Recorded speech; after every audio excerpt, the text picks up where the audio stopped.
Hi, everybody. As you know, a big part of this course is professional development.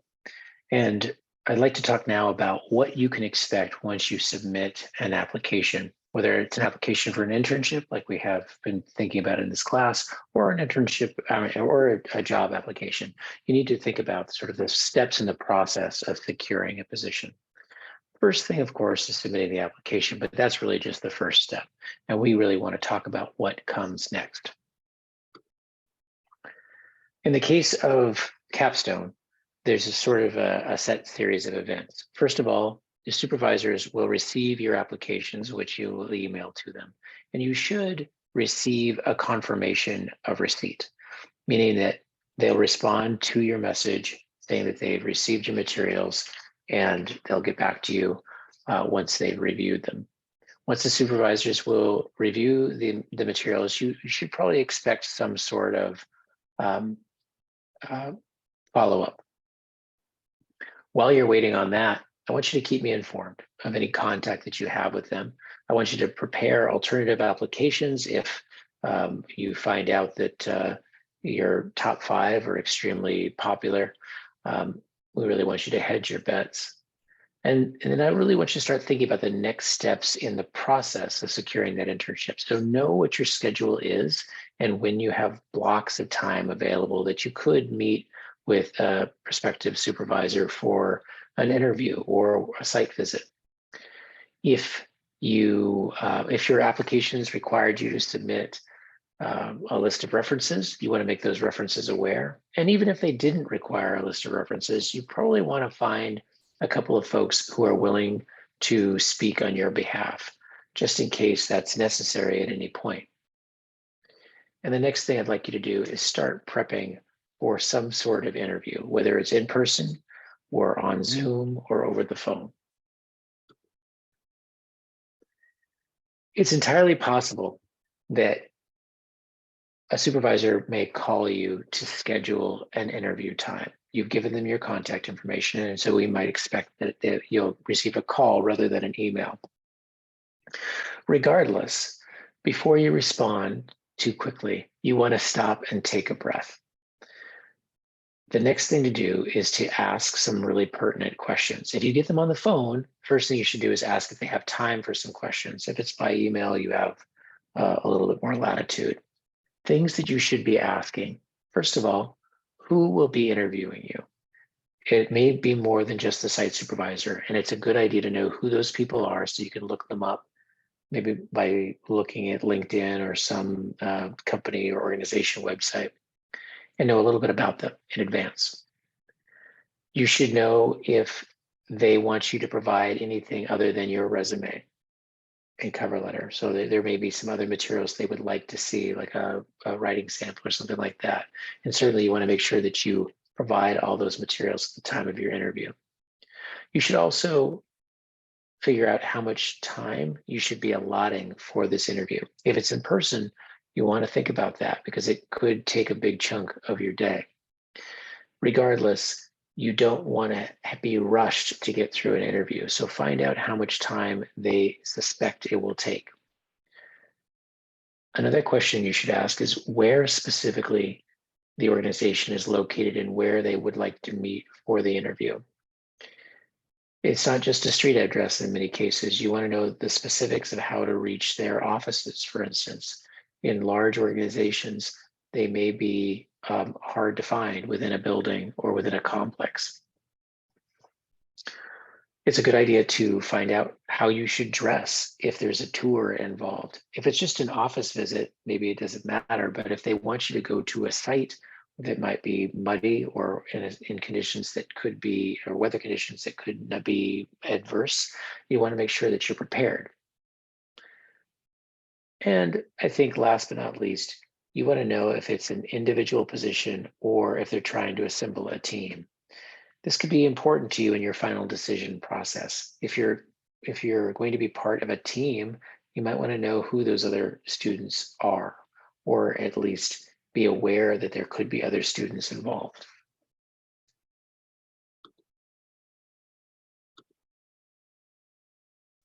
As you prepare for the interview, you should be cognizant about things and details you should be aware of.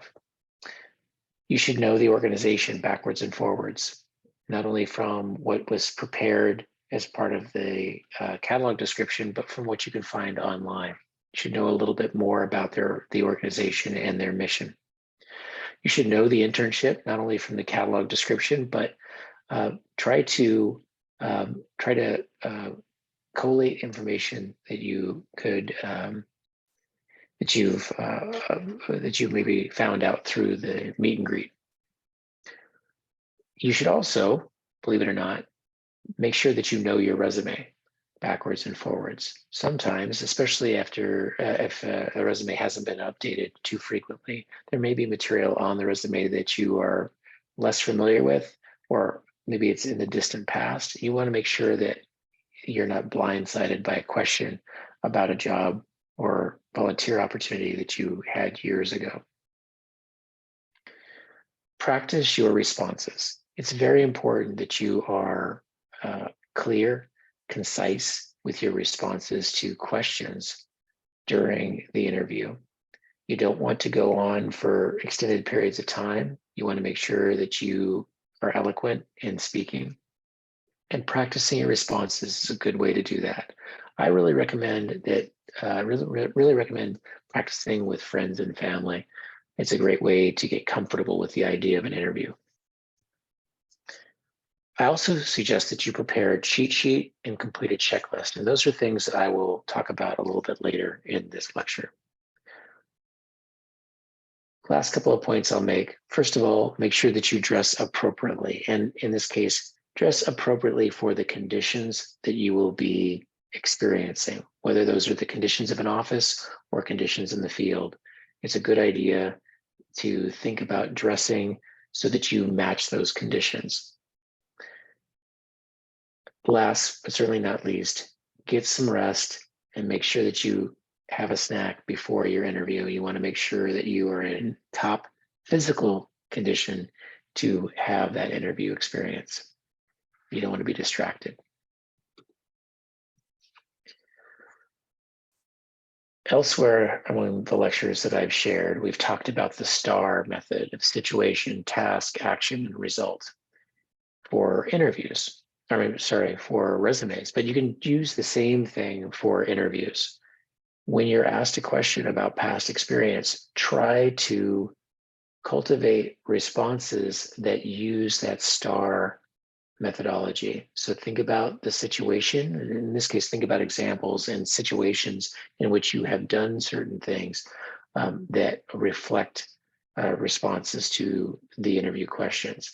It's going to be much more impactful during the interview process if you can demonstrate through example ways that you have made tangible impacts. And the STAR approach is a good way to do that. I did mention preparing responses to questions. And although you can't know all the questions you'll be asked, you can be fairly certain that a few of the essential questions will be part of the interview. It just so happens that these 5 essential questions appear in a variety of interview situations. The first is to tell the interviewers about yourself. Don't get hung up on this question. You should be very well prepared to tell people about yourself in a very concise way. That's a sort of an easy softball question, so be prepared for it. You may also be asked what your strengths and weaknesses are, and it's a good idea to be prepared to talk about what strengths you think you bring to a position, but also be prepared to speak about your weaknesses. And in this case, you should always put a positive spin on things. In this case, as an example, if you have been challenged by time management in the past, you can highlight that and then speak to how you are actively working to get better about your time management, perhaps by keeping a planner or by keeping all of your important appointments in a Google Calendar online. It's also very common to get situational questions like, give me an example or a situation in which you have dealt with conflict or difficulty, had problems with a supervisor, a coworker, or peer, have been in a leadership role or have done some work that you're exceptionally proud of. Those kinds of example questions are really ideal for talking for using the STAR approach. So come up with distinct responses to these types of questions. It's also very common to get questions that ask where you see yourself in the future, in the case of your career goals, and in particular, how you see the internship contributing to those academic and professional goals. These last questions are really important for a potential mentor because they want to know how they can help you to achieve the goals that you have. I mentioned the interview cheat sheet. This is an example of a cheat sheet that I borrowed from the Daily Muse. It's a great example of not only how to prepare for an interview, but also how to reflect on that interview in the post-interview notes section. So these are just some key things that you should be thinking about before you go into an interview, and keeping your cheat sheet handy can be helpful, especially in the minutes right before you go in for that interview. If you're doing a phone or Zoom interview, then you can have this cheat sheet out and available to you to glance at. The post-interview notes can be exceptionally helpful when you're trying to make the difficult decision of ranking internships following your interviews. So thinking about what you liked about the position that you heard about from the interviewers, red flags that came up. It's also great to make a list of follow-ups that you need if they want some more information from you, or just a list of people that you want to send thank you email messages to. I also previously mentioned the interview checklist. It is a very good idea to check this checklist before you go into an interview, particularly if the interview is an in-person interview that requires some amount of travel. Of course, you want to have directions to where the interview is going to take place, so prepare those in advance. It's not a bad idea to carry a little bit of cash in case there's any sort of emergencies. Not a bad idea to have some clean copies of your application materials printed out, kept in a binder or folder. It's certainly a good idea to have a notepad and pen, because if you take notes during the interview, you're going to look like someone who cares deeply about what the interviewers have to say, and that's going to reflect very positively on you. If you need references, you should prepare them. And even if they did not request references, you might want to have available contact information for a few people in case it comes up. In terms of the checklist, I do think that the interview cheat sheet we just talked about should be on there. In the case of your phone and a snack, these are things to have with you, maybe not during the interview per se, but have them available to you directly beforehand so that you can prepare. But those things should go away or go off when the interview starts.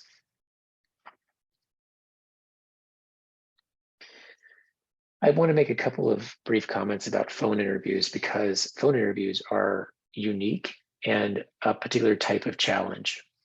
In the case of a phone interview, you might find yourself in a situation where you can't see the person who is interviewing you. That makes a lot of sense over the phone. But absent those visual cues, it is much, much harder to read a person and to engage in a comfortable interview. So I would recommend practicing on the phone and recording yourself. So maybe get a friend or family member to conduct a mock interview with you. It's of course important to avoid all of those don'ts that would be the same for an in-person interview. Don't smoke, chew gum, or eat during an interview, but it's a good idea to have a glass of water handy in case your mouth gets dry. Be sure to smile. I know it sounds funny since the interviewers won't be able to see you, but people can tell when you're smiling. So try to maintain a positive attitude and a smile. Speak slowly and enunciate clearly so that the person on the other end of the phone can hear you clearly. And of course, it's a good idea to use formal names unless otherwise asked. to use something different. Don't interrupt, and take your time, collect your thoughts. Those two things are actually linked. You want to make sure that the interviewer is done speaking before you dive into your response. And the best way to do that is to just take a moment to pause and collect your thoughts before you respond. A very brief pause is not a bad thing. It's also really important to give short, concise answers. And that's where the practice comes in. Being clear that going for more than a couple of minutes in your response is probably too much time. It is a really good idea to take notes about questions that you have and responses to those questions. And of course, remember to say thank you. These are all just sort of common sense things, but it is good to think about this before you get into a phone interview situation. Now, as I've mentioned to you in the past, we will be doing what amounts to a ranked choice selection process. Once we've gone through a period of application review and possibly interviewing, the supervisors will submit a ranked list of their top candidates, and you will submit a ranked list of your top internship choices. My work is to match you one-to-one. But in some cases, you might choose an internship outside of the catalog. If that's the case, if you get an offer from an internship outside the catalog, it's really important that you get that offer in writing and that you forward your acceptance and correspondence to me. I need that information for my records. The next step is to schedule a time to meet with the supervisor to start working on aspects of the learning contract. And of course, if you've submitted applications elsewhere, it's a good idea to write thank you messages to the other site supervisors to whom you've applied. We want to try to build bridges through this process, and the people that you come in contact with could be good connections in the future. I think through this process, you'll be quite successful if you follow some of the guidance that I have provided. If you have any questions, please reach out. I'm happy to help and to answer questions at any time. Thank you very much.